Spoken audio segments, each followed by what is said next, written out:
So let's say that an individual wants to bring their employees along. They help them become more mindful of the purpose of the business, the positive in service of, so to speak, what they are doing to help other individuals.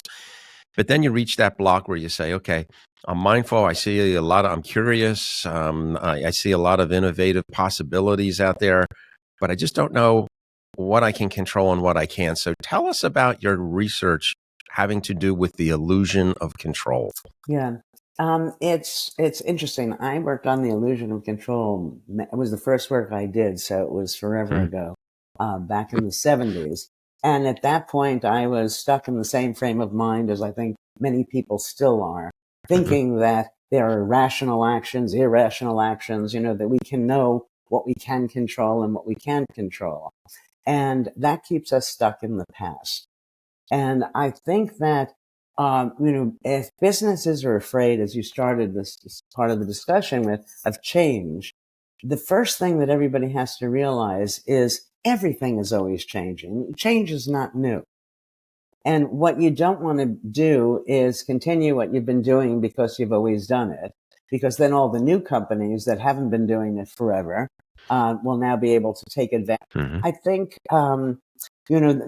the most important part of business and life is people get stuck trying to make the right decisions. And decision making, this is a little complicated, so make sure I make it clear, okay? That decision making relies on prediction, right? If I think of this and that, I'm trying to predict what's going to be best, but prediction is an illusion. And so what businesses have to realize is it almost doesn't matter what the decision is. What you need to do, instead of making the right decision, you have to make the decision right. And that changes the game completely. First, by not worrying about the right decision, which you can't, everything is changing. How can you know what the right decision is? That you reduce the amount of stress that everybody experiences from the top to the bottom. And I believe that stress is the major cause of illness. So if we were to eliminate stress, the bottom line would increase just by virtue of fewer employees getting sick. People would enjoy more of what they were doing at the same time. Now, what does that mean that decision making, just randomly choose anything? That right now people believe they should do some cost benefit analysis to make a decision. And, so you add them up and say, well, if the costs outweigh the benefits, you go this way, if so on and so forth. When you recognize the very simple thing that costs and benefits, positives and negatives, are in our heads, they're not in the world. That means that every cost could be a benefit. Every benefit could be a cost. So if you add it up, it's not going to tell you anything. Now, people think they have some idea about this. They think, so if there are 10 things, and 6, so they say some of them are going to be good, some of them are going to be bad. But on whole, if there are 6 positives and 4 negatives, on the whole, it's positive, and that's the direction you should go in. I'm not saying that everything has some good things and bad things. I'm saying each and everything is simultaneously good and bad and to equal weight. So if we just do this personally, and you don't like me because I'm gullible, that's reasonable, but you may be really fond of me because I'm trusting. Right. Okay, so it's the same thing. I can't bear you because you're so inconsistent, but I adore you because you're so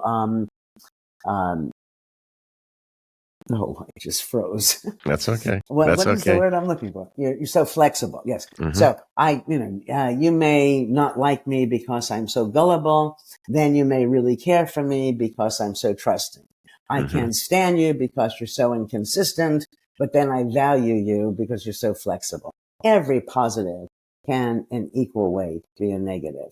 So it doesn't make sense to go forward that way. And if you look at, part of the reason that corporations stay so mindless is the fear of making mistakes. But if you look at how many of these companies have operated, so remember, there was a very big company, successful company, that tried to produce a glue, and the glue failed to adhere. Mhm. Now, you say, oh my gosh, all the bad decisions that they made, all the mistakes. But they didn't stop there. Someone then said, what can I do with a substance that adheres for a short amount of time? Which is different from a glue that's going Mhm. to, you want Mhm. it to adhere. And then they Mhm. made the Post-it note. Mhm. So 3M made far more money, I believe, with a Post-it note than they would have with just one other glue. Mhm. Another company made this defogger to save the crops. And the defogger, it turned out, produced an icy, snowy substance that killed the crops. So again, oh my gosh, all these mistakes. This is what we try to avoid in business.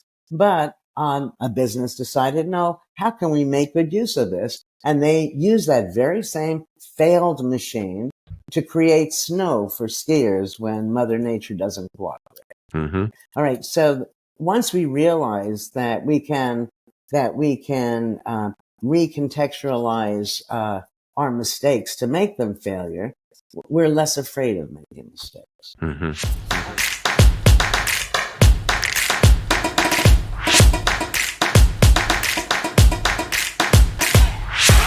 Hi, Ted Wolf here. I want to thank you for joining us for this Implementors video. The Implementors podcast is presented by Guidewise, where we, along with our vetted member community, recognize that ideas are easy, but implementation is hard. To learn more about getting things done with Guidewise, please visit us at guidewise.io. And to conquer your implementation struggles, please like and share this video and subscribe to our channel. Happy implementing.